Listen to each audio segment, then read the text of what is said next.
Well, good morning and happy St. Patrick's Day to you. Welcome to today's webinar, part 2 of Learn the Truth About Everything You Always Wanted to Know About Seniors, Real Estate, and More. I'm Jeff Stauffer, Community Relations Director with Elville and Associates, and I'll be moderating today's event. As the title mentioned, this is part 2 of our very popular webinar we offered back in January, presented by Ms. Victoria Hathaway, Director of the Silver Group of the Bob Lucido team of Keller Williams Integrity. We are thrilled to have Victoria back for round 2. I did put the video of the first presentation in the invitation, as well as in my welcome email yesterday. However, it is not necessary for you to have taken part in the first webinar to get a lot out of today's event. I can assure you of that. We're going to be covering topics of interest we did not get to the previous go-arounds. So how this will work today, if you are new to our webinars, if so, welcome. We are glad you are here. You as the attendee are in listen-only mode. However, you do have a voice. When you have questions, please note them in the questions panel in the right-hand portion of your screen, and we'll take time throughout to address them. So please ask questions. We encourage that throughout. So for CFPs, CPAs, and other professionals on today's webinar, you may receive 1.5 continuing education hours for attending. For attendance records requirements, please email me your board ID. And for CFPs only, I need the last 4 digits of your social security number as soon as possible so I can submit my reporting to get your CE approved. Everyone will also receive a post-webinar feedback email right after the presentation, and we ask that you please just take a couple minutes to fill out this simple survey to offer us valuable feedback about the presentation. It's also a great time to request a consultation with Elville Associates if you have any planning needs that your family and you may have now or in the future. So here at Elville Associates, we look forward to being a resource to you today, now and also in the future. So reach out to us with any questions at any time. It is my pleasure to once again welcome Ms. Victoria Hathaway, and I'd like to give her a proper introduction that she is very deserving of. So Ms. Victoria Hathaway serves Bob Lucido team of Keller Williams Integrity as Director of Silver Group, the team's senior real estate division. Victoria's expertise is in guiding and educating her clients statewide with resources for relocating, downsizing, estate sales, elder law and estate planning, veterans benefits, and more. Her service is included for Silver Group clients, and she works along with the agent throughout the entire process of downsizing, selling, and moving. Victoria's background in communications and healthcare, combined with caregiving for her 105-year-old grandmother and her parents, led to her passion for advocacy, education, and the value of community and culture change for older adults. Her credentials include Certified Senior Advisor, Certified Senior Housing Professional, Seniors Real Estate Specialist, and Realtor, and she holds the certificate on aging from the Johns Hopkins University. The immediate past president of the Coalition of Geriatric Services, or COGS, now in its 27th year in Howard County. She is also a member of the advisory boards for Johns Hopkins University's Aging Studies, the Maryland Gerontological Association, and the National Association of Senior Advocates, and drives for Howard County's senior rideshare program, Neighbor Ride.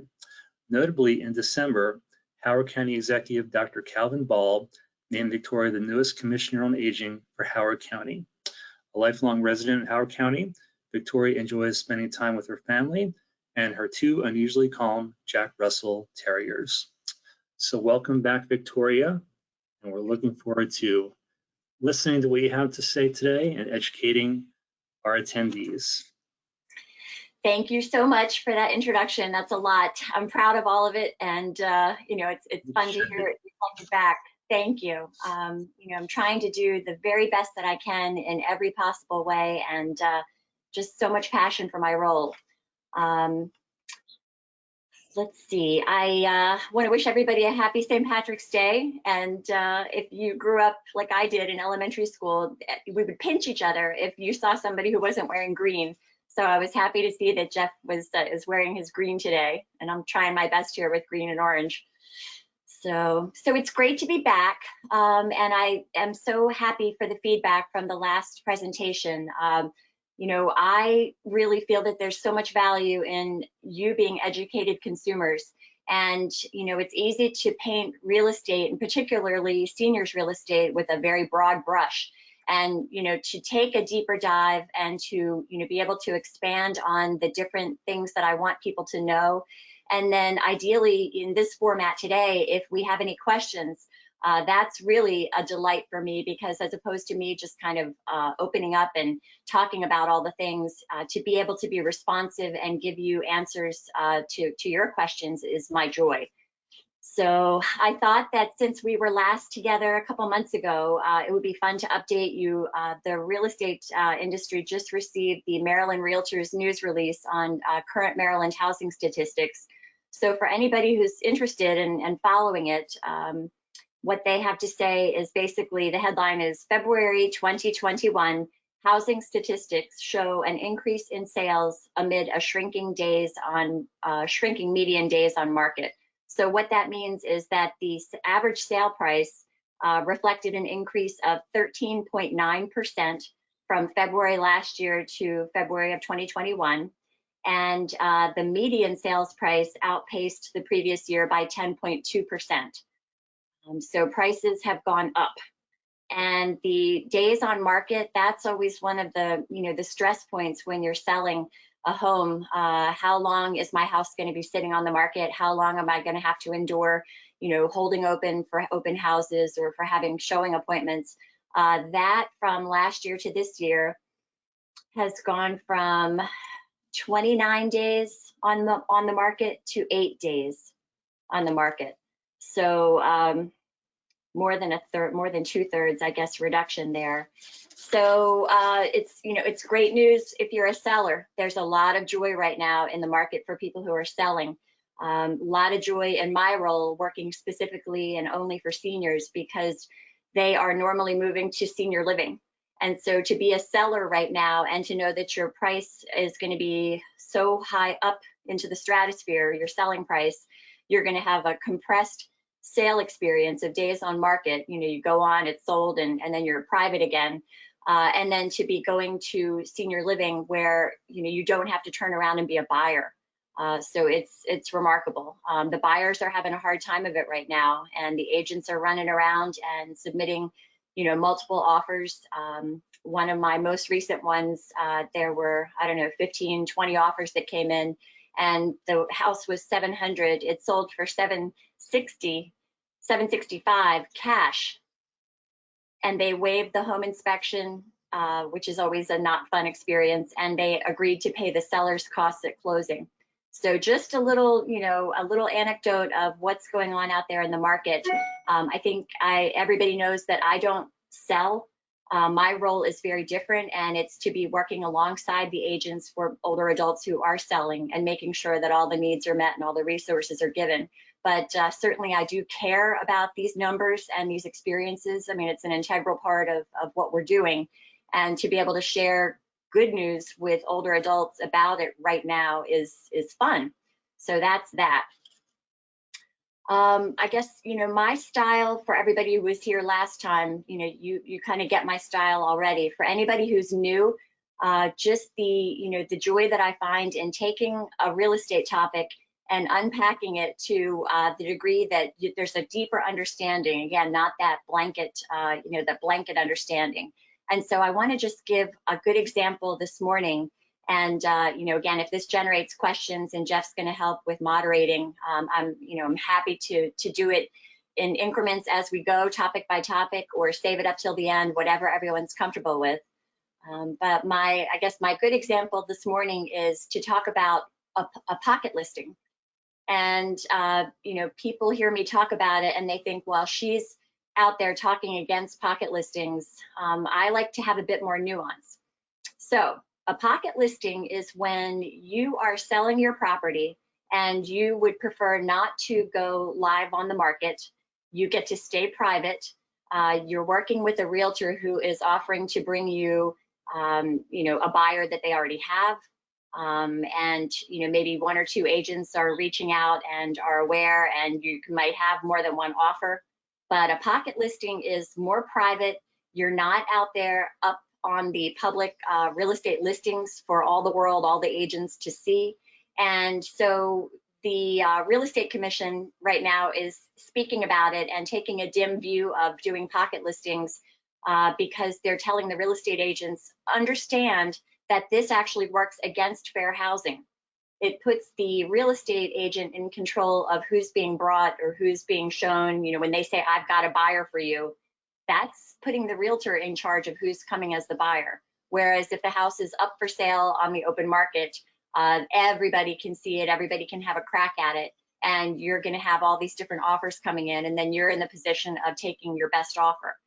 So, you know, again, in the spirit of you don't know what you don't know, if you think about the, you know, monetizing it, pocket sale works against you as the seller because you are not getting that open market, you know, feeding frenzy, bidding war experience. So if you go pocket listing, we'll never know what you could have gotten. And on the flip side of that, which, you know, is important because working with older adults, a lot of times there's privacy concerns and sometimes, you know, even family issues. And the more people feel comfortable letting their hair down and telling us what's going on, the better we can serve them. As real estate licensees, everything is confidential. We're bound by that. And so, you know, to not be a mind reader, but to want to do our best job is where we're coming from as agent, ideally. So again, the flip side is if you don't want to put your house on the market and you don't want that bidding war and you don't want the public, you know, path to selling, and you do pocket listing, it's okay to have your number. You know, you've got what you need to get for your price. You know what it's going to do as far as the profit that you're going to get out of it based on that sale price. And so examples where I have seen, you know, happy customers, happy pocket listings is there are people whose neighbors want to buy the house or they want the neighbors' kids to buy the house.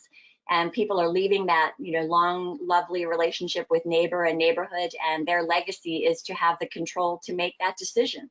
And that's for them to choose to do. Again, I always just want the agents to be there saying, okay, that's great, we'll do whatever you want to do, but understand that you're forfeiting the chance to drive the price up if you go this path. Another example of a person who felt that pocket listing was most appropriate for them, they were the second spouse. And there was a very contentious relationship with the first spouse, the ex-spouse of the deceased spouse. So you've got the second spouse who's here, you know, handling all of it. The angry ex-spouse is circling. There's a stepchild or two who feel that they have rights and they don't, but, you know, they're almost kind of terrorizing our seller, and our seller says, gee, you know, if I could know that I was going to get my price that I want, and I could keep it private, and there didn't need to be a sign on the lawn, and it didn't need to be in the newspapers, I would prefer that. Can we talk about that? So this is my kind of windy way of making sure that just on this one topic, you can understand that there's nuance.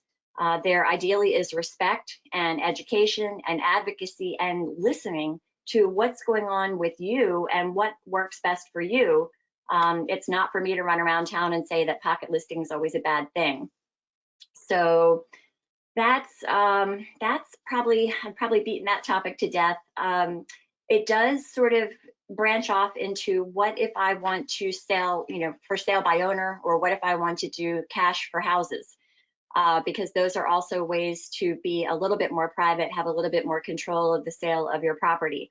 I think I touched on this last time, the cash for houses, the last 3 that I have helped with, you can't make this up, it was 3 physicians in a row, 3 retiring physicians, and they wanted to be private. They weren't cash poor.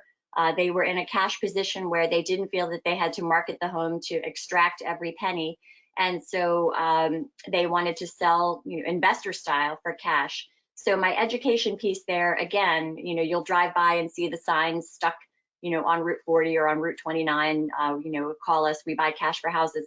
The catch that I want you to know about is that when, you know, when they come, normally they will have you sign a contract, and then they will bring in the home inspector, who will then find all the things. And then the price that they said they'd give you before you sign the contract is now that clause is that they can bring it down, down, down based on you agreed to let the inspector come in and find all the things. And so now my most recent example is they were offering 280 and it was going to be more like 230. So if you decide to explore that route, I would say, think about doing it even through a realtor. Realtors generally all have investors that they work with. And if you think about that model, you're thinking about a little bit more accountability, a little bit more trust, because yeah, you've got somebody there that's also working and living in the community that can be held accountable. And there's ideally a relationship there. And you're not just kind of going like a lamb to the slaughter to the sign that's stuck in the roadside. That then, go back a step further and think about for sale by owner. I'm watching what's going on in this market, and I'm listening to the talk, and I'm respectful. So when people say, gosh, I could sell my house in this market, what do I need a realtor for? And it's hard for me. I have a dog in this hunt, because I am a licensee and I see the value that agents bring in terms of protecting the client. And so, for everybody that I'm helping, I stay awake at night. I come from anxiety. I know all the things that can happen. And when you don't know what you don't know, I think that creates exposure. So there's a sale that I just recently helped with, and it was one of those Murphy's Law type of things where they're working with an agent, but there were a lot of moving parts. And so kind of a thumbnail sketch would be that they had the price. This is the house where they had the price at 700, which was a good price, well researched. They had two offers come. One was 790 and the other was 765 for cash. So cash normally beats a financing offer, even when there's a couple tens of thousands of dollars going on there. So the agent, presented all the offers. These were the top two. There were probably 15 offers that came in, and the family decided to do the 765 with cash. So the buyers were in a different country, and that, full disclosure, everything's good, no problem, fair housing, everything's good. And then 2 nights before closing, the basement flooded. So the buyers had been allowed to put some items in the house, and the sellers are saying, we don't know anything about this. We haven't seen anything like this before. And, you've got the two agents in the middle. So the agents agreed to put $20,000 in escrow for the cost of the waterproofing and repair to the damage in the basement. The buyers had been shopping for 9 months, and they cried when they won the contract. So, they were not going to give up on this house, but they wanted it to be, to be made right and to be assured that everything would be okay. And then because of signing in a foreign country and because of the addendum that went with the $20,000 escrow for the protection to fix the basement, to protect the buyer, there was like a 13-hour lag, and then it went into the next day and into the next day. So it's a story of what happened with two agents doing proper representation, and happy seller, happy buyer, great price, great terms. Imagine if you were the seller selling it for sale by owner and all of that happened. So it's just, I don't like to work from fear. I don't think it's nice to go around and scare people in this industry. It's more coming from education and advocacy that if you open the door to that path, I want people to understand, it may be a rough ride, and just to, to have awareness of things that can go on. So that's my chalk talk on for sale by owner.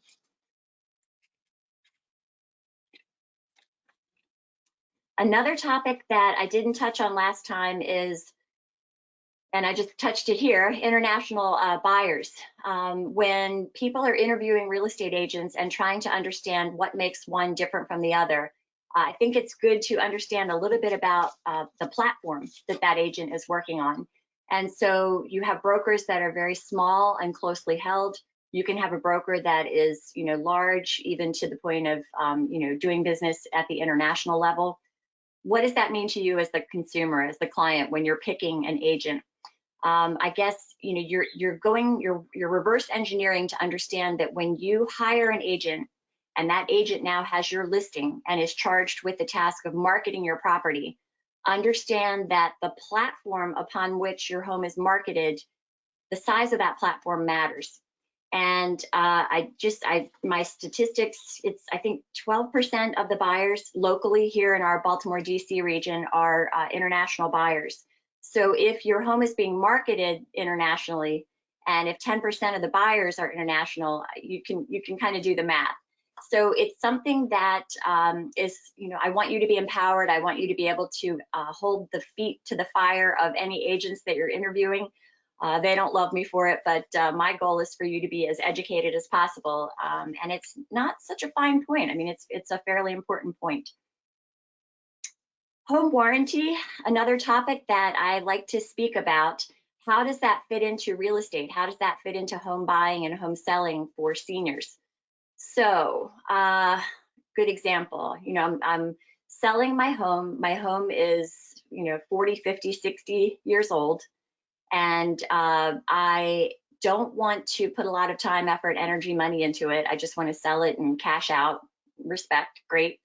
What you are going to be experiencing is potentially, buyer objections saying, okay, it's a lovely house. I'm in love with this house, but it's an older house. The systems are old, HVAC, dishwasher. So one of the things that we can do in real estate to help and to solve that for both the buyer and the seller is to talk about this concept of introducing a home warranty. So some sellers will have the real estate agent, connect them with a home warranty company. They'll sign the paperwork as they're listing the home, and the home is going up to be live marketed. And that home warranty can cover the seller during the time that the home is being marketed and sold. So it can be lovely to have that coverage over top of you, whether you're living in the house as it's being sold or whether you're vacating and moving. That's always my favorite, if people can move out and sell the house empty and vacant. That's just my personal preference, personal and professional preference for the individual seller. But that home warranty then is covering what's in that house during that selling time. And so, if something should happen, Murphy's Law again, the air conditioning stops working as soon as we get to the 90-degree days, you call the home warranty company and you're covered. It's a beautiful thing. For the buyers, they see that and they think, okay, yeah, it's an older house, obvious, but this seller is offering a home warranty that is going to cover me as the buyer for a full year, starting when I buy the house, starting on the date that we close and that I take possession. If the seller decides not to provide a home warranty during the selling process, it can be something that the agent throws in at the negotiation point of the home inspection. So no home warranty in place, older home inspection reveals, that this, the sump pumps maybe not working quite as well, and the dishwasher's on its last legs. And the buyers are saying, well, we want to negotiate that. We want you to put in a new dishwasher, or we want you to give us a credit in case something breaks. You can then push back through your real estate agent and say, we'll offer them a home warranty. We'll pay for it. We'll pay for it at closing. It'll cover the house for a year.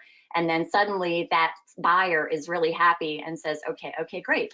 I like that. That's respectful. I'm buying this house. I'm not going to nickel and dime and gouge them through the home inspection and credits and what I'm going to rant and rave about. So that is something that I like talking about.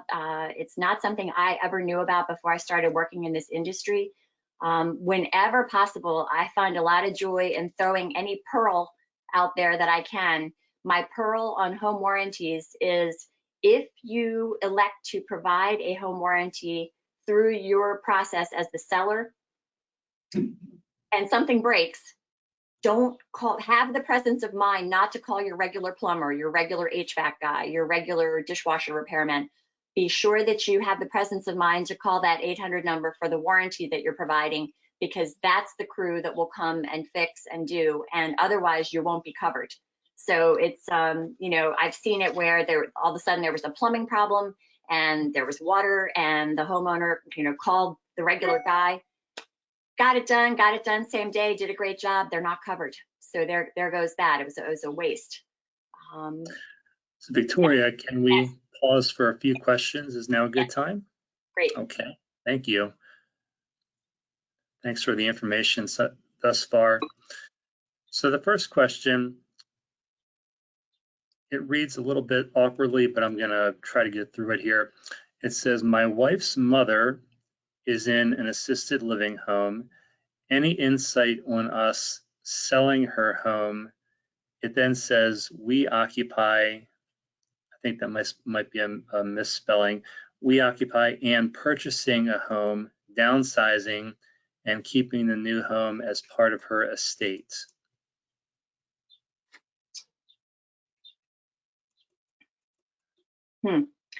I think that would be have an agent come, make sure that it's a master agent. You know, you don't want somebody that's been doing it for a year, with all due respect, because there's a lot of creativity that can be brought.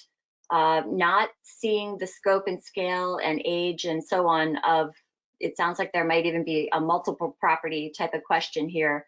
There's all kinds of things that could happen. If they're buying and selling, they should ask that agent if the commission is negotiable with respect to they might be selling with them and buying with them.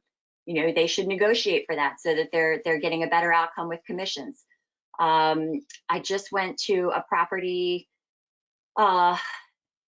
frustrating because the agent brought all the resources, land engineer, developer, builder, investor, putting it up on the market. There were like 5 or 6 different resources that were being brought, and it was a trustee situation, and the trustee was holding back on the information for the, you know, their adult kids, but she wasn't going to let the kids be aware of all these paths because she had an agenda for the property.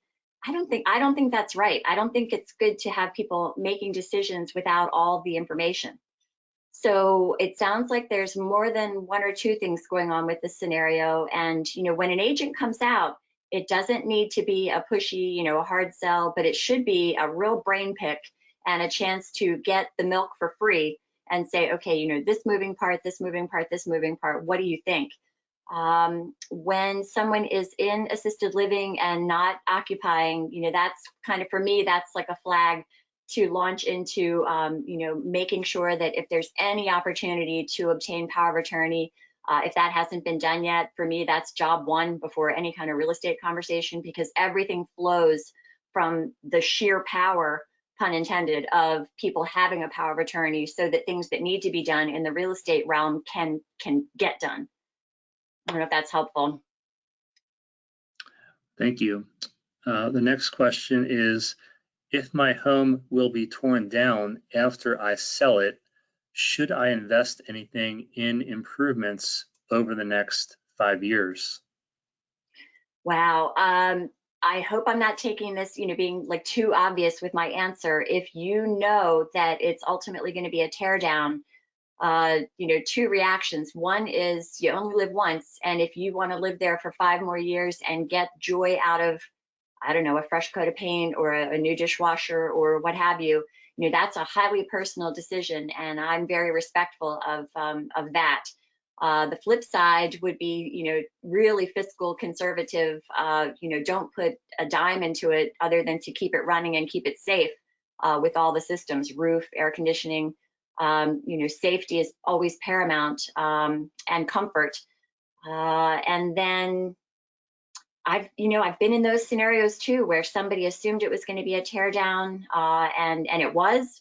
Also had it where people said it's going to be a tear down. The value is in the lot and the location, and yet there was still the opportunity to have bidding wars because there was a neighbor who greatly wanted it and would have, you know, tooth and nail to get the adjoining piece of property to their home.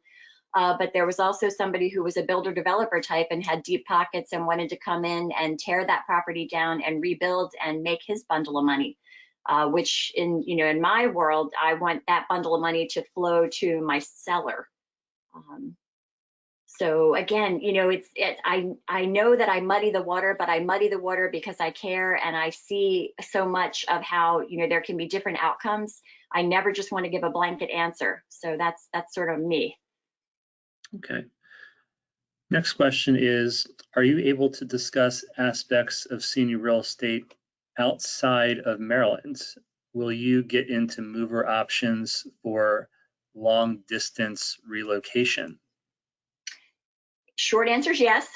The network that exists, so for example, NASM, which stands for National Association of Senior Move Managers, and they are going to be rebranding shortly to National Association of Senior and Specialty Moves, because there's the acknowledgement that not everybody that needs all the extra layers of services is always a senior. That is a national organization, and the people who are move managers and movers who belong to that are not necessarily the most costly, but they are the top shelf in terms of their ethics and their integrity and their, devotion to their trade and their service. So the experience is you are, downsizing, sorting, packing up, and moving here in Maryland.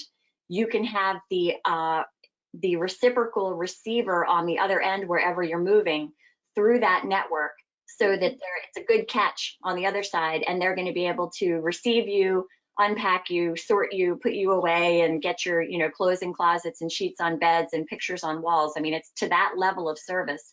And the sender in Maryland has sent the floor plan with the furnishings, and everything's dialed in scientifically where it's going to go. It can really be a very dialed in, very supported experience. So that's the move management piece. Realtors and brokerages tend to be, national or international in their affiliation. So, for example, I'm Keller Williams, Remax. You could have somebody who's an agent serving you here say, my client's exploring, and I have this right now, my client's exploring San Francisco and Manhattan. Lucky them. And they want to sell here and they want to rent there, but they want to figure out where they're landing and make that decision before they start the selling process here, or at least feather it a bit. So then we're making sure that we're giving them to a good agent who's trustworthy and known and has a proven track record in those two cities to help be their, boots on the ground to do that research.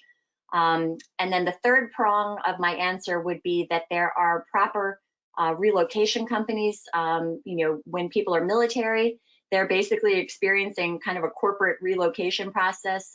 Same for some of the big companies. And there are teams within teams who make sure that the relo part is happening. And it's interesting, they're charging usually a fee for that service, but I love it because I'm consumer facing. And so if you have somebody who's a specialist and really can speak to, yeah, we do relos all day long, then good, and worth every penny. Okay, thank you. Let's try one more. How do you evaluate homeowner warranty companies? Do you have experience with some, and during the process recommend them? That's a great question, and it pushes my trust and anxiety button. Trust but verify, and I'm a skeptic. My father raised me to look for the bottom line and to look for the smoke and mirrors and to look for the catch. And he was born in 29 in rural Connecticut, and he grew up in an 18th century house that didn't have plumbing, and he had stuff to say about these kinds of topics. Look, get educated. So bringing that back down to home warranties, I have one that I feel comfortable with, and open book. It's only because they've been the one that my firm has worked with for the past 10 years. I finally, after observing us offer it as a company to our clients year after year after year, I finally took the plunge and I bought it for myself as a consumer. And wouldn't you know, I had a fancy dishwasher that I didn't pick out. I'm a basic kind of person. And I had to have umpteen service visits for that dishwasher. And then finally, they couldn't fix it and the dishwasher had to be replaced. So that is my testimonial for the fact that I have personally worked with a home warranty company that makes good on what they say. And I mean, I feel like that's the best I can do, is to say that at least in my experience, I know that there is one that comes through and does what they say they're going to do. If you go and you Google any given one, you've got that weird social media thing that happens where sometimes I think that only the unhappy, angry, disgruntled people hit the internet, and they're the ones that are complaining, whether it's your osteopath or your home warranty or the restaurant you ate dinner at.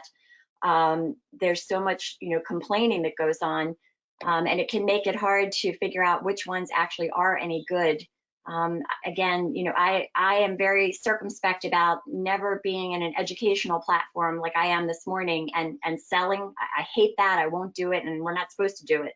But if anybody wants to see me after class and pick my brain about, who can I actually recommend as a person who lives here, and I'm 56 years old, I've lived here all my life. If it worked for me, I'll share it with you, but I don't want to send anybody anything that's, a bum steer, as my dad used to say.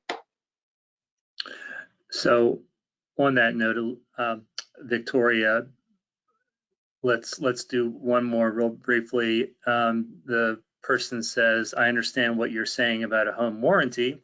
However, if you do have older systems, for example, HVAC, is it still always going to be better to go ahead and update the systems so you as the seller actually get to enjoy the updates for at least a little while, and it's no longer a deterrent to a buyer? I like the way you're thinking, and it's actually, I think it's one of the cards that I have in my stack this morning. And this is a topic I'm passionate about. And, again, it's going to be that up to you, all depends, but let's talk about it. It can be one of the most costly things that you need to pay for in a home. If your HVAC system crashes and you need to put a whole new system in, depending on the scope and scale of your home, 10,000, 20,000. The guys that come and check mine every year are doing some of the, there are large homes now in the county that have 8 different zones. So, my house, it's just a regular house, and there's one reader, one zone, one machine. So, scope and scale matter with this question. It's not necessarily a one size fits all. I think that, what it gets at for me is the exposure that you have when you finally are going to sell your home and there's going to be home inspection. And that is one of the systems that shows up on the home inspection. And, what I hear kind of bleeding through this question is, how far ahead of that game do I want to get with any of the systems in my house, any of the appliances in my house, as far as replacement, enjoyment, and home inspection? When you put your house up for sale, and your buyer comes and you agree to go under contract, one of the next things that happens is the buyer brings and pays for the home inspector to come. So you now as the seller don't have control. You didn't pick the inspector, it's your buyer's paying for them.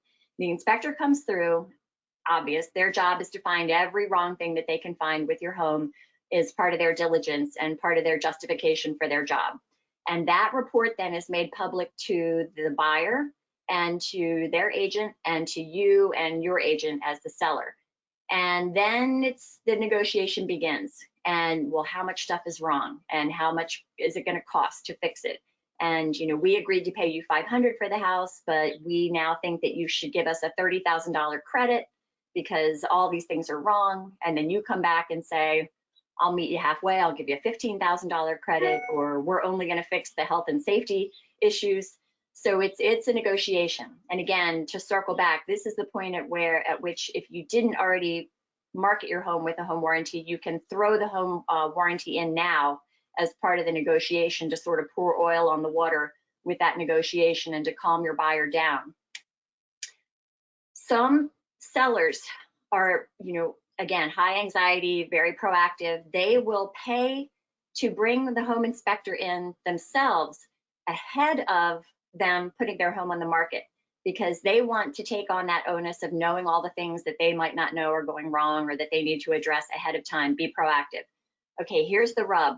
When you do that, and it's a licensed home inspector, and he finds all the things, he or she finds all the things, you then must either fix all the things or disclose all the things, because now you've had a proper home inspection. So, if you said, Vic, for once in your life, make it black and white, tell me what I should do or don't do. Our kind of black and white coaching on this is don't have the preliminary preemptive home inspection and you already had to pay for it and now you have to run around and fix all these things or disclose. Wait until your home goes under contract. Let your buyer bring the home inspector, let your buyer pay for the home inspector, let the home inspector find the things. If you do it and then the buyer is going to bring their home inspector again anyway, that means you've gone through now round 2 of home inspections. And even if you fixed a bunch of things, the second home inspector's job is to find more things because they need to do their diligence and justify their existence. So, you know, we say don't open the can of worms until you're actually selling the house. I hope that was clear. It's a really good topic, and it's great to tag off of the HVAC conversation with that. Okay.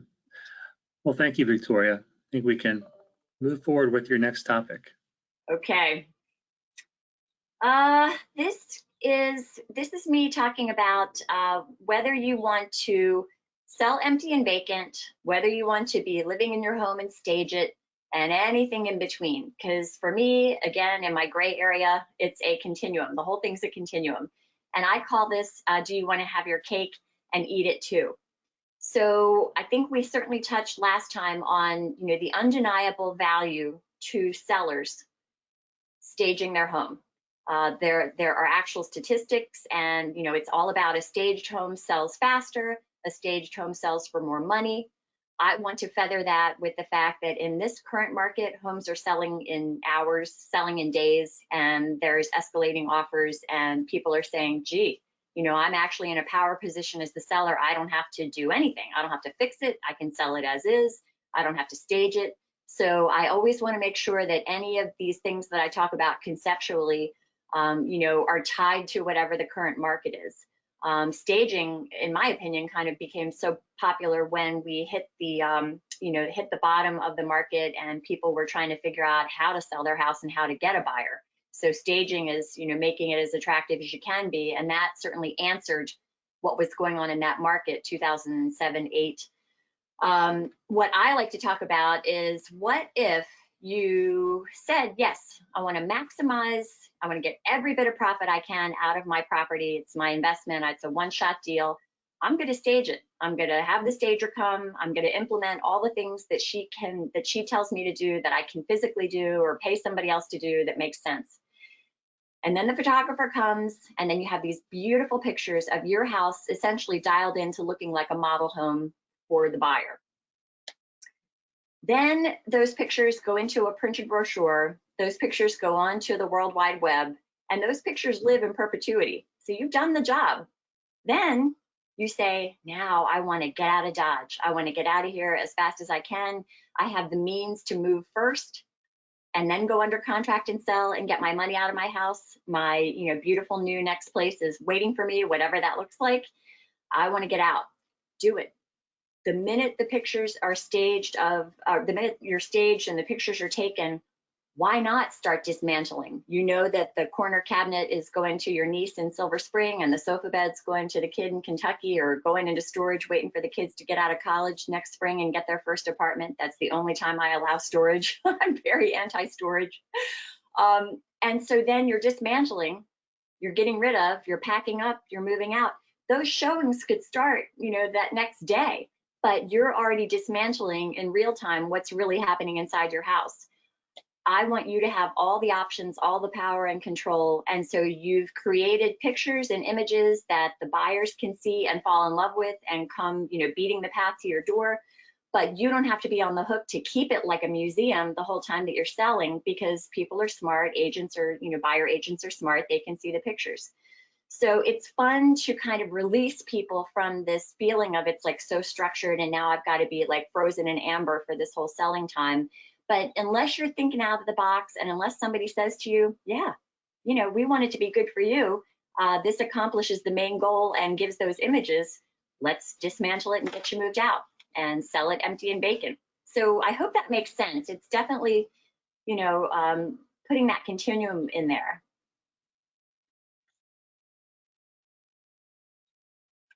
Good. All right. We talked about the we buy houses for cash. Unit inventory, that's something that I want people to be aware of, because it's a topic that has to do with this current market. It's a topic that has to do with the time of year. It's something that you should know about if you're selling tomorrow or you're selling, you know, 5 years from now. Be aware of and ask the agents that you're talking to about, you know, unit inventory and how it pertains to you as a seller. It also affects buyers, but I don't normally help buyers. I'm always in the world of seniors who are selling. Supply and demand, economics 101. When there are very few houses, very few properties for sale on the market, and you've got a lot of buyers, then there's more demand, and then the price goes up and the days on market go down. And that's what I led off with this morning. That's what's happening right now. Normally in the springtime, more properties come on the market because people, that's just, that's our human behavior. More people put their houses on the market in the spring. That is second, the fall is second only to the spring. So the high times in real estate are normally spring and fall. So you get more inventory coming on the market. That's more competition for you. So if you start to look at it, and kind of turn it on its ear and say, okay, so if I'm selling now, vaccines are happening, springtime's happening. We always say that there is sometimes urgency for good reason in real estate. It gets a bad rap for creating false urgency, but I want it to make sense for you. So put your house on the market now. It's spring, lots of buyers are out there shopping, but there's also going to be more and more inventory coming on, which means more competition for you. And so your buyer can pick your house or they can pick somebody else's house. Counter to that is if you go up in holidays, wintertime, Thanksgiving through Christmas through New Year's, people will say, really, that's a hideous time to put a house up for sale. Nobody's going to come. It's this unit inventory concept. There aren't as many houses up for sale normally at that time of year. There may not be as many buyers, but the buyers who are shopping at that time of year are serious. They are not out there kicking tires and looky-loos doing it for fun. If they're shopping at that time of year, they're looking to buy a house. So if you put your house up for sale at what you might think is a bad time of year, that might actually get you a better, faster result and more money. So just, again, just kind of taking this industry and taking you into the trenches with me so that you can know some things you might not have known about how it all fits together. What did I want to say about that? Selling the house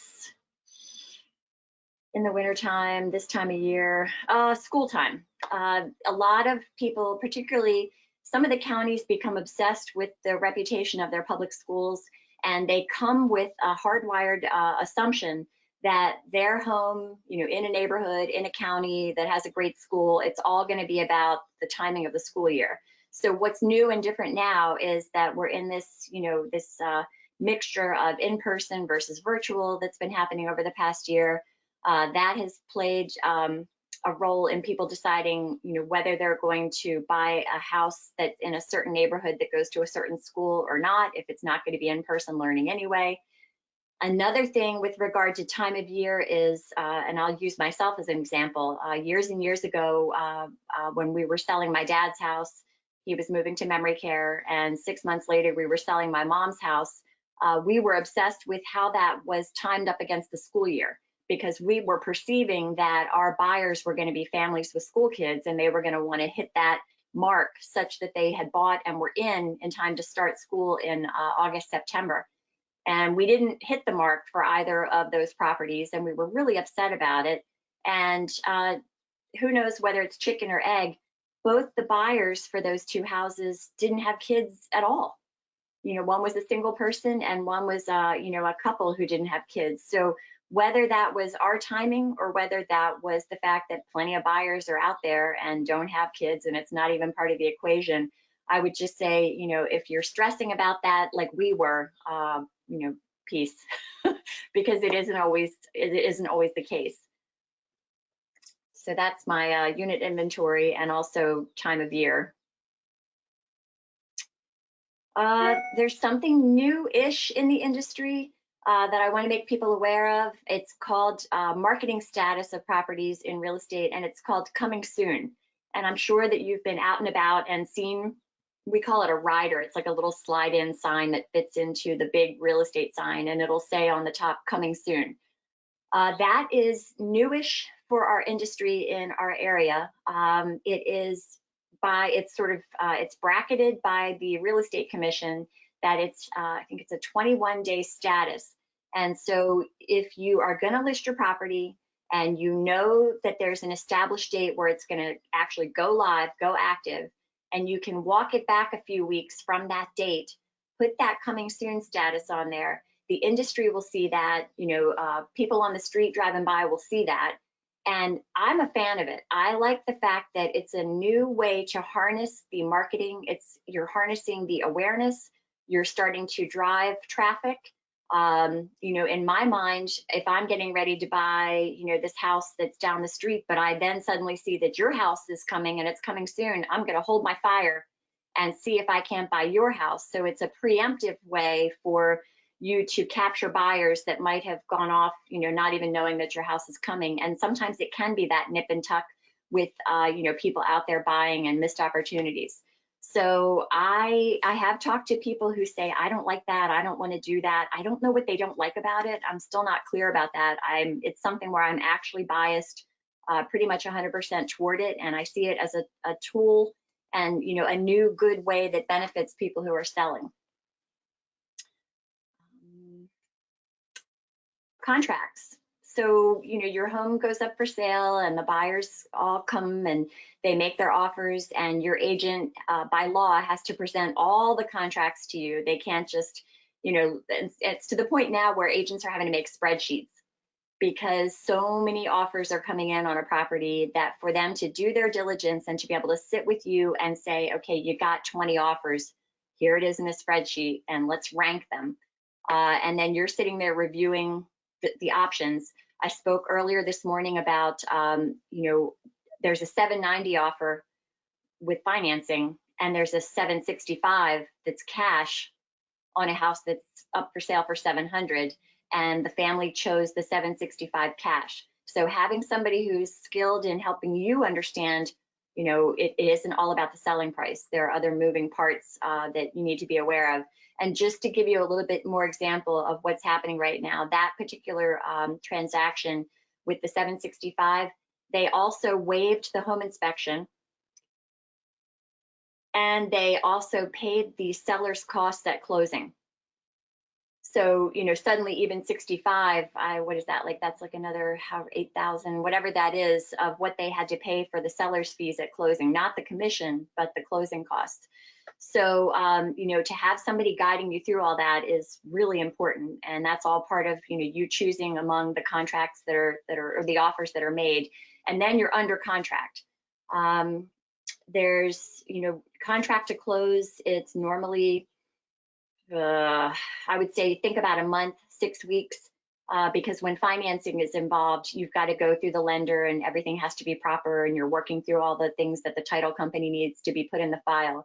So that's kind of a normal timetable. The buyers who are bringing cash, that can go a lot more quickly. And I'm talking like 2 weeks quickly. Like I've seen your house, I've offered cash, you've accepted my offer, we're under contract and we're closing in 2 weeks, you are getting your cash. Some of those are turning into, that's too fast for me to get out. So there's a rent back that's being negotiated. So now the person you sold to owns your home, owns the title to your home, but the real estate agents have worked out where you've got maybe 2 more weeks that you're actually renting and paying rent, like, to your landlord, and gives you time, kind of a margin to get out and move out. So there's a lot of creativity and some flurry going on around about that. But again, there's joy in talking to you about it, because that's what's going on in the market right now if you're selling and you want to cash out and take advantage of this. So buyers can get out of contract if the home inspection process is, hideous, doesn't go to their liking. That's that negotiation where, you're selling and your agent is coming back to you, your agent that's helping sell your home for you, and saying, you're under contract, they're not happy with the home inspection. It is a negotiation because the buyers can walk away. I guess the most robust story I can tell you about that one, and again, I don't handle the transactions. I'm off on the sidelines at that point, and only, up to date as much as I need to be. But there was a couple who was selling, it was a couple who was buying, and they had been beating the bushes over this past year for 9-10 months to come and buy a house. They fell in love with the house. They were the winning offer. The home inspection happened, and there was $30,000 worth of stuff that was probably going to need to be done. The sellers got cold feet selling it all. all of a sudden they had changed their mind. They accepted the contract, they signed on the dotted line, it's a proper contract, but they got cold feet and they were trying to figure out how can we stay in our home and not have to sell it to these people. And so they said, you're saying $30,000 in fixes. We're not going to honor any of that. We're not going to give you a credit. We're not going to fix anything. We're just not. Take it or leave it. And that was brinksmanship. They assumed that this couple would be like, wow, you know, we don't want this. Well, the couple that was the buyer said, we still want your house. We're holding you to it. So it was, you know, it was the sellers having to look at each other and think, are we going to get a lawyer? Are we going to try to negotiate our way out of this? Ultimately, they did honor the contract and they didn't have to pay or fix or do anything. But they did move out, and the other couple bought the house and moved in. But that's where, you know, what does it mean to be under contract? How does the home inspection fit into that? Why do people in the real estate world get really excited when an offer comes to you that waives the home inspection? Because now that's off the table. There's a lot of joy in that. Keep going. Questions? Yes, Victoria, let's pause for a few questions if that's okay with you. Great. You're reading my mind. Okay. So, any suggestions or insights on selling a property abroad from the US?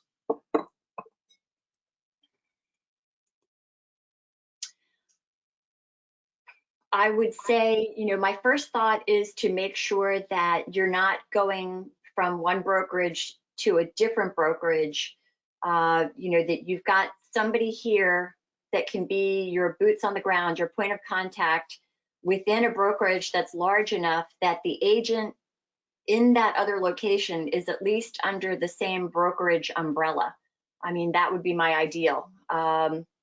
You know, you want to control the variables as much as you can and kind of chop away at any of that that noise, that red tape that could be in there. Certainly that 765 thing that I keep talking about, because it's such a good example in so many ways, and it was only just a couple weeks ago, that was an international buyer, and you know, with technology, they were able to get it all done. You know, I mean, the technology, the emails, the FaceTime, all the things that let it get done. And you know, property's always been transacted internationally. I mean, forever and ever. It's just that it's been made so much easier now with technology. And then the past year of pandemic has made it a norm to do it all that way, whether or not it's international or not. And people are buying property sight unseen as they always have done. It's just that it's become more of a norm. So I would say if there's an international flavored transaction that's happening, my joy to that questioner is that it's never been a better, safer time to do it. And you know, there's always that lag with fraud and you know, bad guys and you know, bugs in the system. So all the time that we've had technology, title companies and lenders, they've been able to put the safeguards in place. So at this point, we're running really tightly, running on rails, that the things that were happening where, you know, deposits or transfers, money transfers were getting snatched, you know, out of the ether, going electronically from buyer to seller to title company. A lot of that stuff, I'm just not seeing it anymore. And we were seeing a lot of it several years ago. So I don't blow smoke, but I'm feeling good about right now and this question. Very good. You mentioned, quote, talking to you after class, unquote. She's asking, is there a contact email at which you can be reached? And we'll go ahead and certainly get that out to everybody, but is that something you'd like to share right now for us? Sure. Should I type it, Jeff, or just say it?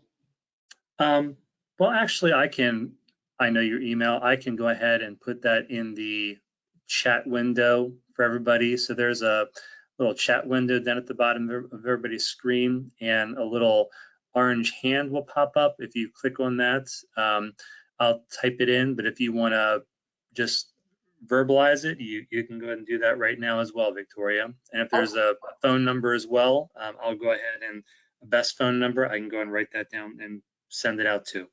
Okay, that's great. My telephone number, it's my cell phone, it's my 24/7, 410-979-4288. 4284. And I tried to have some fun with that 4284 suffix because my last name is Hathaway. And if you spell it out on the keypad, 4284 spells H-A-T-H. They told me I couldn't do that, but I asked a manager and he said, sure you can. So that's my phone number. And I'm totally great with text. Some people love that. Some people hate it. Some people think it's, not a good way to start.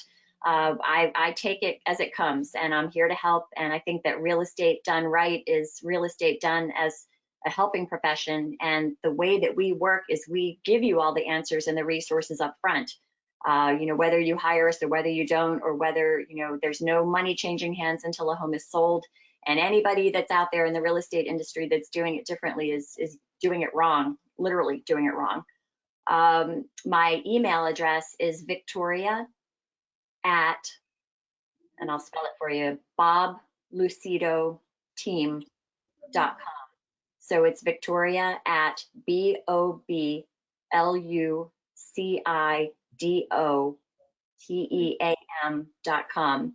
And I guess I'm in my, soon I'll be able to brag about being in this role for a decade. I absolutely love what I do. There's not enough hours in the day and days in the week to do what I do.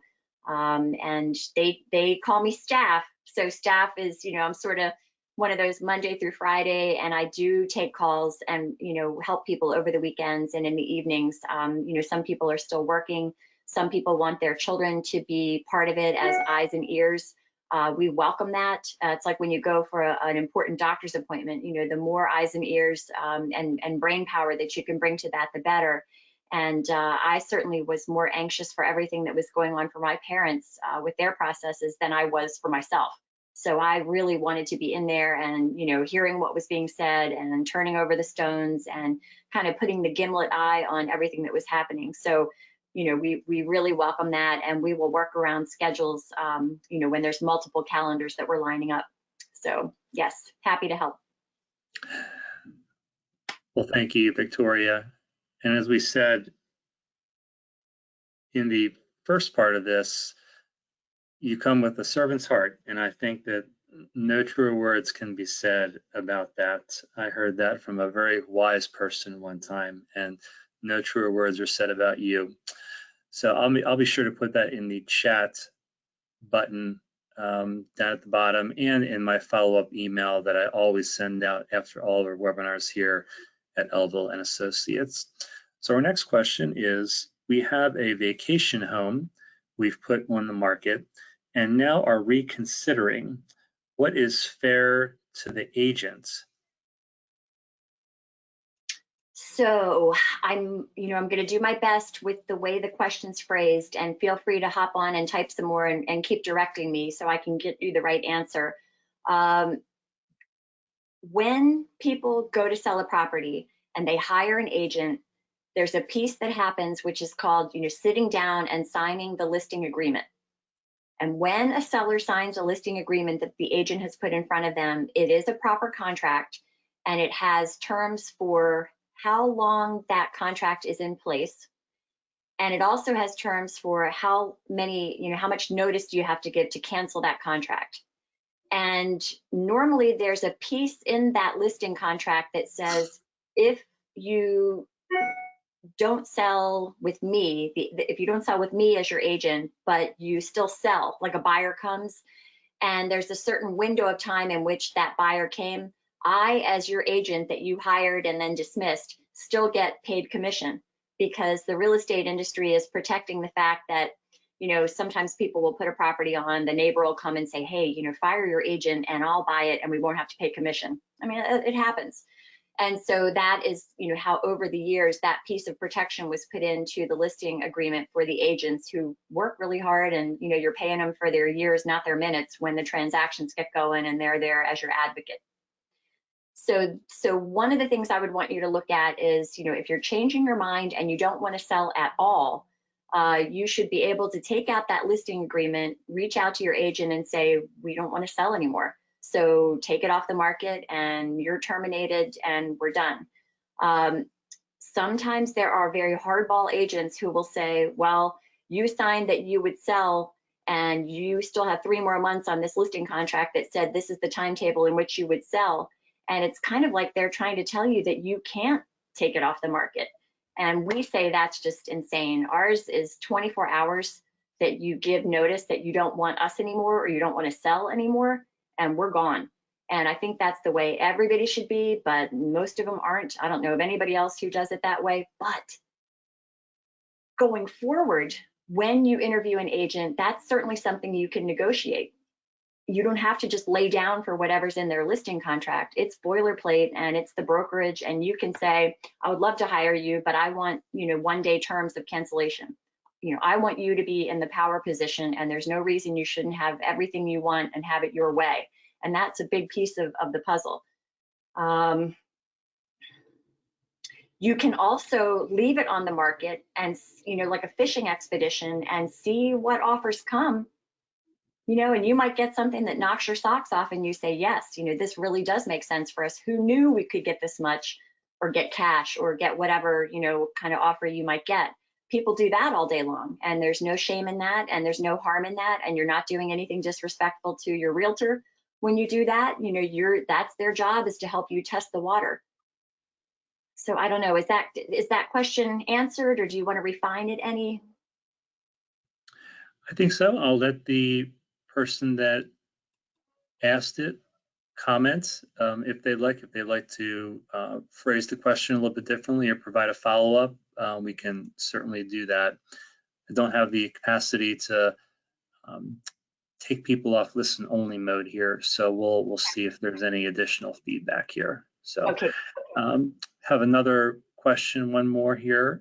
Can you talk about programs such as one offered by your group that offer assistance for home repairs deferred until settlement? Does that make sense to you? We're not the only one that does it. I don't know of anybody that started doing it before we did, and we've been doing it for about 10 years, and it is fun to talk about because it is a true out-of-the-box problem solver. And for me, in my world, where it's nothing but serving older adults, it kind of checks all the boxes. So pardon my passion, but it comes from a place.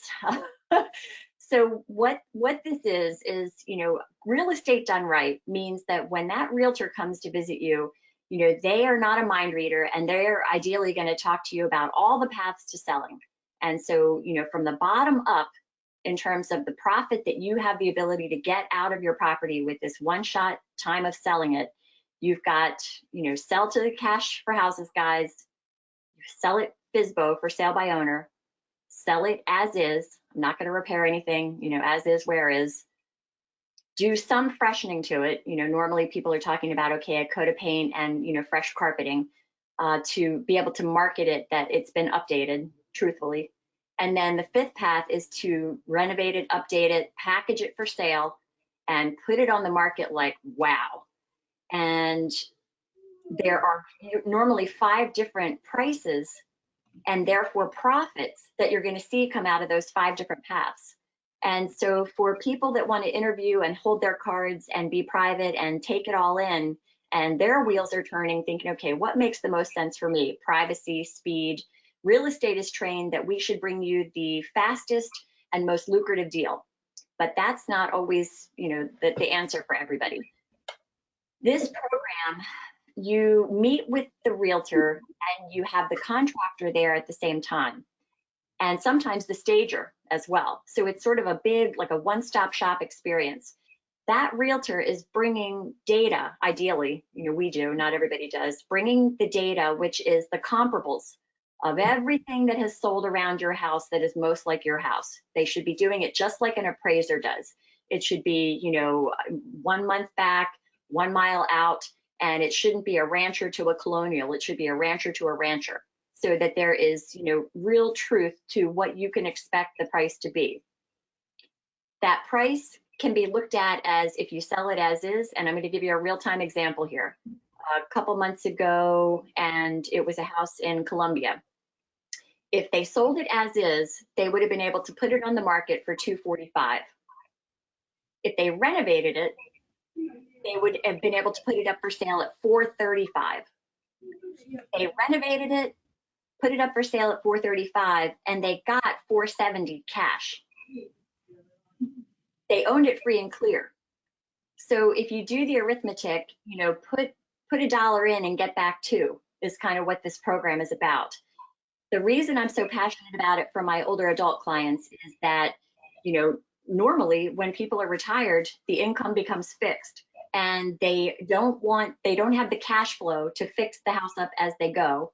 They don't want to have to pay as they go, and they don't want to liquidate any of their investments or take money out of the bank to do the fixes. So for us to come and do a program where we say, okay, here's what you get if you sell it as is. Here's what you get if you fix it up. We can fix it up for you and then get it sold for you. And then the ticket for the cost of the fixes doesn't come due until the home is sold. You pay that cost at closing.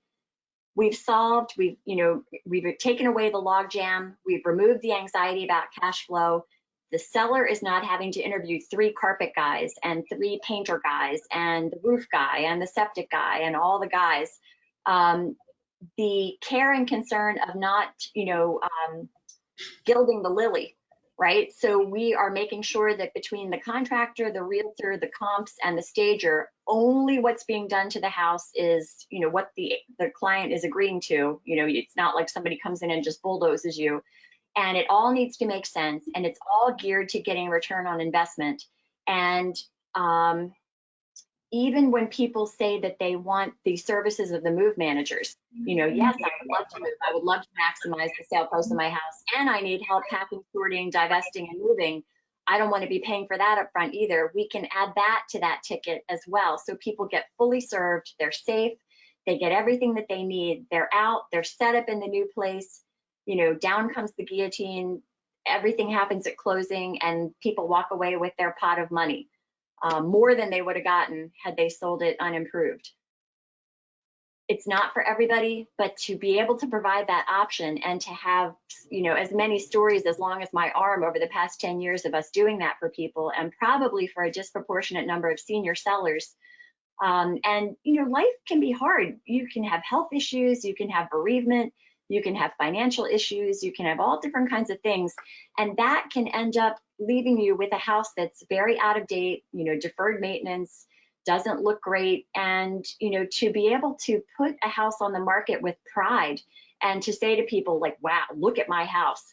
And then to see the line out the driveway of the buyers coming, because the buyers have looked at the images and know that they're getting, an older house in a wonderful neighborhood that's basically been made like a new house.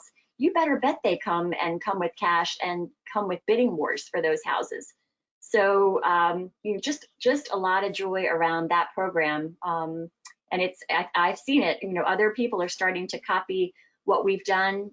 There is some weird stuff going on where sometimes like the money for the contractor is flowing through the agent. I'm pretty sure that's not allowed, and that's concerning. And when they start talking about that in commercials, or agents start having conversations about here's how we do it, I feel like, oh, wow, because with us, everything's proper, and everything's on paper, everything's transparent, and money's not flowing like that in the interim. So thanks for asking. It's a really, really cool solution. Well, thanks, Victoria. I think we're caught up with questions, and just as a one more comment, the answer you gave regarding withdrawing the listing was spot on, according to the person asking the question. So thank you for that. Good. It's, to be able to just have a back channel conversation working in the industry with somebody who's experiencing something where, they just don't know, or it's keeping them up at night, giving them anxiety. It's a lot of fun for me just to kind of know the things I know and just share them and help people figure out how to do it without it being awkward and having to go toe to toe, not knowing. And, there are realtors in jail. there are realtors who will take advantage and do wrong things. There just are. So, even just having these conversations and helping educate people about what's what, is awesome. So thanks again, Jeff, for this platform. No, of course, and thank you. And we have about 15 minutes left, and Okay. I know Victoria has some additional topics to cover, but now would be a great time to, if you have some thoughts that you in your mind you want to get out and ask Victoria, now would be a great time to get your last questions in, please. So thank you. Great. Jeff, this one's going to be one that points at you and everybody in your world of elder law, estate planning, and the specialty nature of that. And this is going to be where there's a Venn diagram of elder law and real estate. And amazingly enough, there are a whole bunch of pieces that fit into that category. Sometimes when I show up and start talking about this, people that are interviewing will sort of look askance, you know, well, are you a lawyer? No. Are you an accountant? No. And we're, you know, in real estate, we are very, very transparent about what we're not. But all my credentialing and training and all the work that I do, you know, knowing where to drop the flag as a realtor / layperson in this regard, and then point people to the true experts. So a person will call their prospective seller, they're interviewing, they're figuring it out, and the net of the conversation will be, they'll say, okay, Victoria, I am going to sell. I am not going to move to a continuing care retirement community, which will incorporate care to the end of my days in that format. I do not own long-term care insurance. And I am going to move to just a regular place. I'm going to move in with my daughter. I'm going to move to the really pretty senior rental apartments over by Columbia Mall. I'm going to move to just some other place. I'm going to move to a healthcare community or a senior living community that does not provide healthcare necessarily and is a pay-as-you-go. You know, you sign a year's lease and you pay every month, and then you sign another year's lease, different from a continuing care retirement community. And I have not done anything to set up the protection of my assets when I do all this. And I say, let me get my Bic lighter and light my hair on fire right now, because I, at this point, know enough to know that they are the person that I'm worried about as far as exposure to the Medicaid spend down, to the 5-year look back, to the failure to have protected their assets.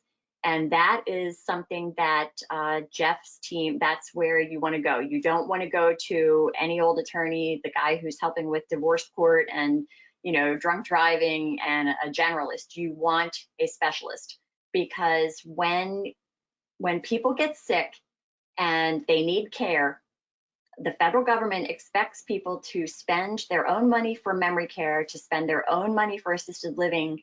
And until they are, you know, air quotes here, impoverished, which, you know, is a different number from the federal to the state. So wherever you're living, wherever you're moving, you know, you want to have awareness of what is the federal rule regulation and what is the state guideline as far as those dollar amounts.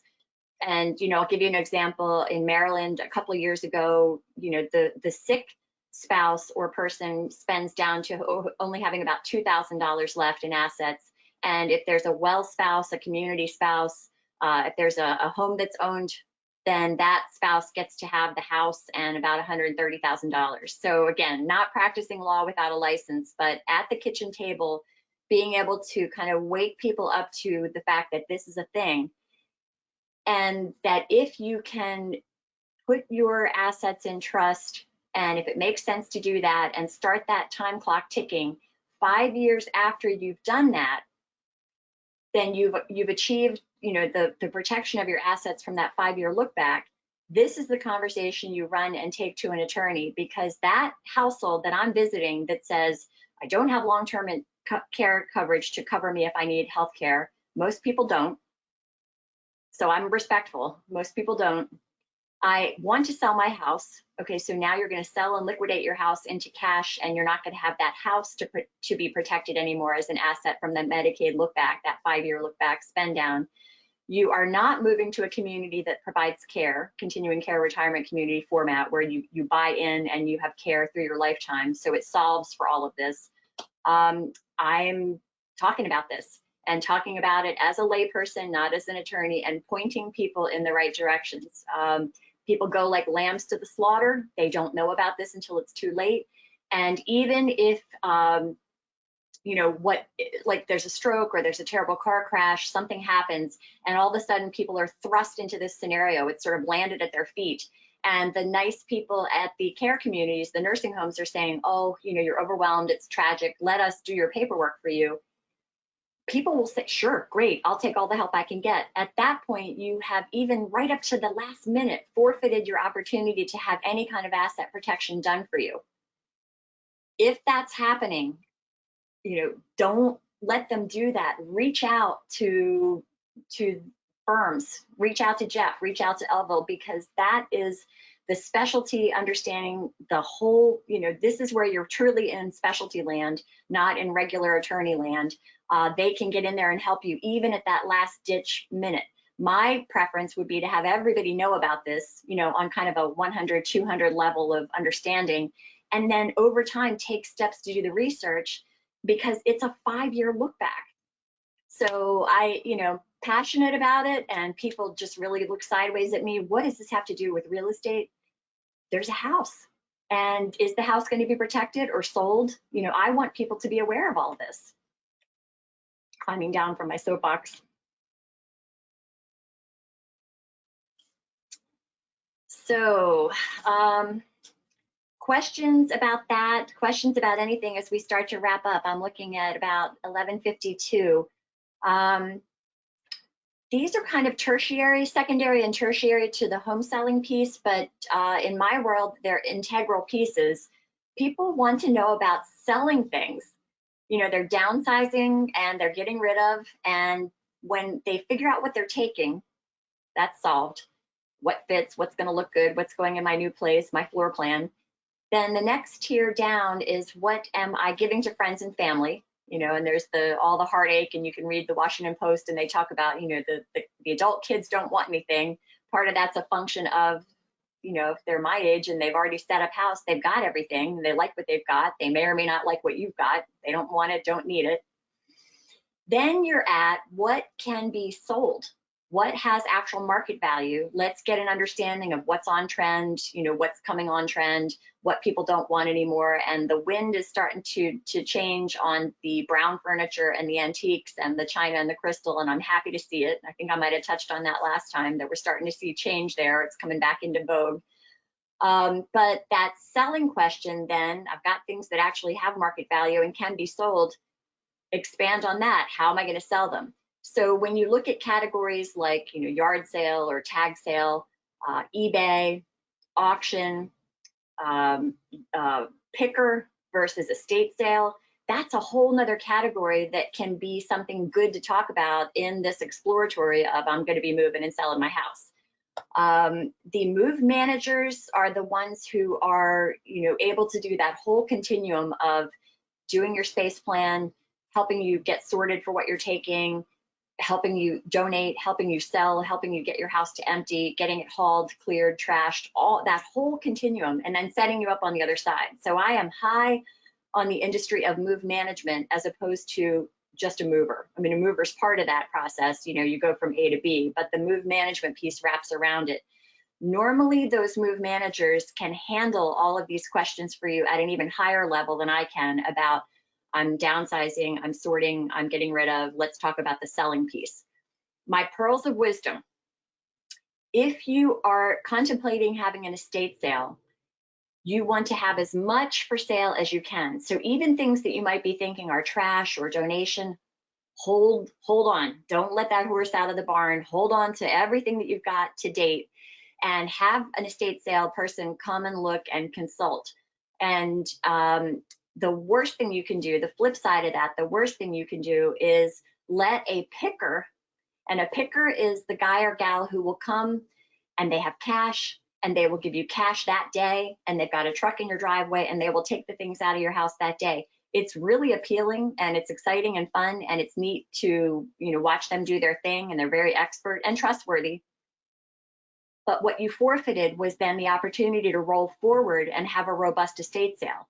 You just let them take for cash that day all the things that are really high value, and that would pique the interest of people that would come to an estate sale.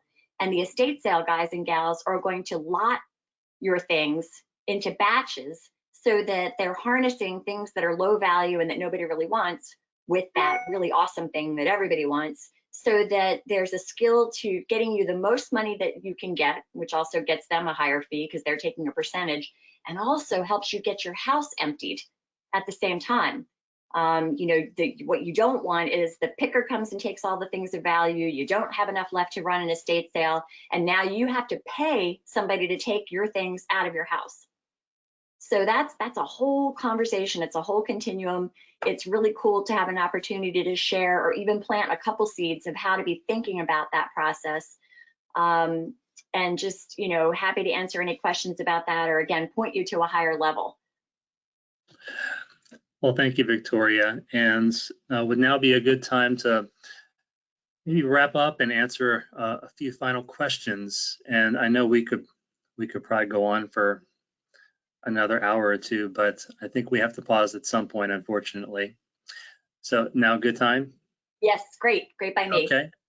So we have a question regarding long-term care insurance.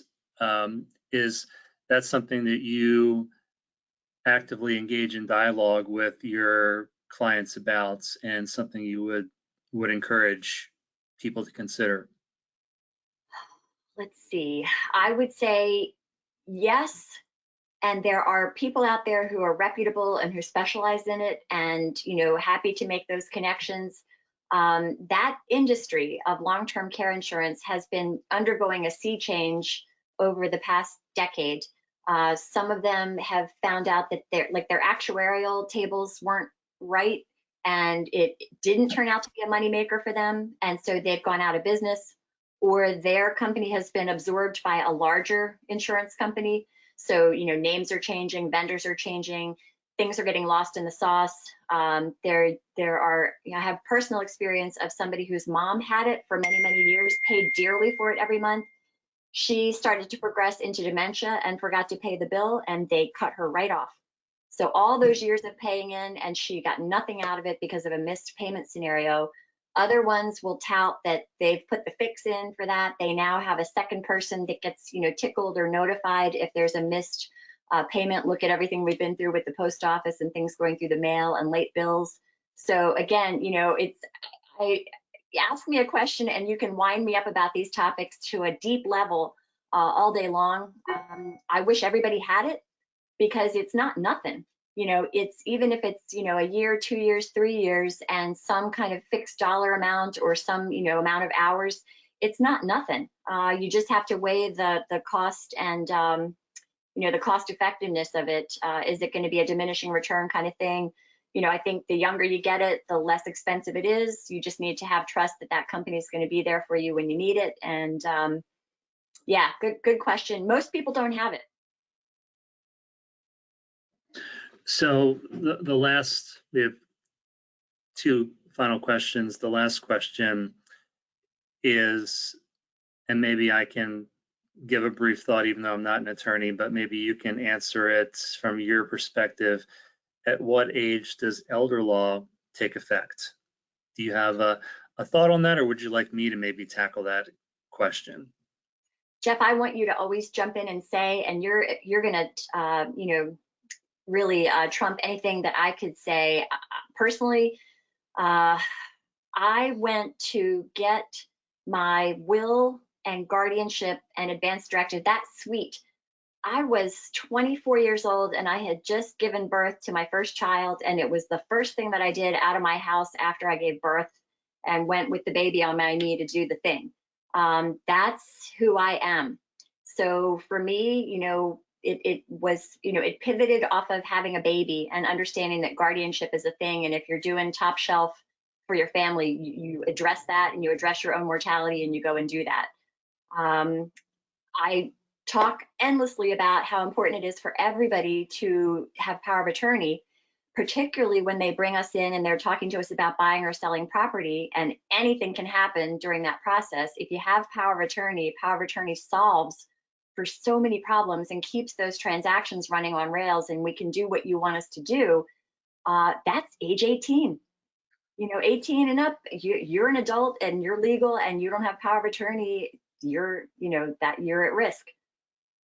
Jeff? So I would say, again, I'm not an attorney. I do the community relations for the firm and many other things, but elder law, a lot of people are kind of misguided about what that entails. you know, a lot of people come to us for estate planning and doing their wills and their trusts and their powers of attorney and their advance directives. And then, you know, they come to us at many different ages for that. And then elder law, they come back to us for elder law related issues, which is more along the lines of when they get a little bit older, that estate plan that they once came to us for kind of turns into a more elder law centered plan about protecting one's assets, making sure that their resources last through retirement, planning for one's future incapacity or disability. If there is a, you know, we always say it's a lot easier to plan, you know, before a crisis takes place than when you're in a crisis. So, you know, ensuring that you're planning when you get to kind of that age, a little bit older, and you're planning for the future as opposed to, you know, planning when something kind of unforeseen and kind of unfortunate happens is something that we really encourage here. And, you know, elder law covers a lot of different things. You know, like I said, asset protection, veterans benefits, Medicaid, and the list goes on and on. So there really isn't a specific age. I think it's kind of a moving target, but it is something that, you know, we can address at virtually any time when the need does arise. And, you know, that can be age 45 for somebody, or it can be age 65 or 70 or 80 or 100 for others. So, but, you know, we're here to help, and we have a very strong elder law department here, you know, led by Mr. Elville and others here that can be a resource for you. So let us know if we can have a conversation with you or answer any questions. So we're up against the clock here, and the last question we had for you, I keep wanting to call you Olivia because we have Olivia here at the firm. Victoria, even though I talk to you almost every day, is how do you keep your Jack Russell Terriers calm? They were born that way. It's, you know, the stereotype where there's smoke, there's fire. And I was terrified to have a Jack. I thought cutest little dog, sturdy. I like to run around on the weekend for miles, you know, in the woods and hike and, you know, do all the things. And I thought, if I'm not going to have a big dog, I always had golden retrievers. You know, how am I going to have a small, powerful dog that's not hyper and barking and shredding and jumping and all those things associated with a Jack? So I learned about a breeder in Northern Virginia, Middleburg, and she is a veterinarian. She's a horse person. She shows internationally and wins all the prizes. And I'm not a show dog person. I just wanted a healthy, good, you know, great dog. Her whole thing is that just like you can breed for, you know, a long jaw or, you know, however many teeth in your mouth or, you know, a long back or a short tail, you can breed for temperament.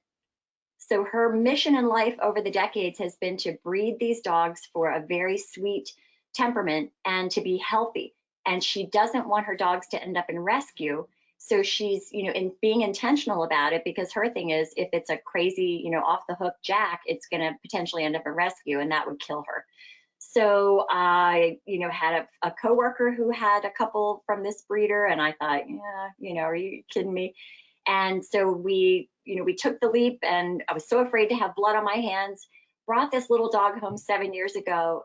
He's a paperweight, you know, sleeps in the bed, and I have to like wake him up in the morning, and we sit and look together quietly at the fox in my backyard. You know, that is not what this dog is supposed to be about. And so when he was about 2, his brother had a litter, and I, you know, ran to get a baby from that litter, a puppy from that litter. So I have the boy, and then I have his brother's daughter. I have his niece. So he is 7, she is 5, and she's a little bit more forward, a little bit more curious. She's more of the same. So much joy, and you know, small package. and we're getting away with murder where we can take them, whereas with the big dogs, there was discrimination there. You know, a big dog you can't bring in, you can't do. I throw them in the stroller, I can take them into the mall, I can take them into the metro in DC, and never thought I would be a small dog person. I was sort of anti-small dog. So it's fun to talk about it. Thank you. Yeah. And we have one last question, a lot of interest in you, Victoria. What are those pretty designs on your cup? Oh, so you guys are fun. You got a fun Oh, group. the fox, of course, the fox. Yeah. Yeah. So there's a fox there. There's a fox here. This is an antique ring that's crystal that's carved out in reverse in the shape of a fox face and painted backwards. It was 19th century sporting art trophies. I'm not a fox hunter. I'm trying to, save them. But that would have been like a fox hunting trophy in England during the Victorian era. So lots of fox fun. And this is the time of year that we're looking for their babies. It's gestation is 52, 53 days. So we're just about there. Well, again, thank you so much for the insight and the education. And again, I'm going to share in my follow-up email to all the attendees today that were fortunate to be on here. And I've got a lot of thank yous here in the messages to you again. I'll share the email and phone number in my follow-up email that I'll send out a little bit later today, your email address and your cell phone. So please reach out to Victoria if you have questions or needs. All, of course, just a wonderful resource, and can't think of anybody better to be helpful to you in your senior real estate needs. So again, as I've mentioned before, she was the first person that I met in my work here at Elville Associates almost 8 years ago, and I just obviously can't think of anybody better to have been introduced to on literally my first day at Elville Associates. And nobody's really been able to match her education and information and her just pleasant nature since. So just great to know you, Victoria. So I'll send out the information. I'll send out the video of today's presentation as well. Just a couple things as we wrap up. I know we're at 12:08. Friday, we do have an estate planning essentials webinar coming up. So we've got a lot of people on that. That's going to be a really good one from Nicole, one of our great estate planning attorneys here. And next Friday, last thing, all about trustees, their duties, and how to select the best one. That is something that we offer about quarterly. Haven't offered it in a little while, so we're going to be coming back and offering that. That's going to be from Megan McCullough in our estate and trust department, and she's one of our principals here and does a wonderful job. So hope to see you on that as well. You can go to our events page and on our website, elvilleassociates.com, and get some more information on those. So I think we're going to call this a wrap. And we want to thank you for being part of our Elville Webinar Series. Thank you again, Victoria. Hope to see you again down the road. I'm sure we will.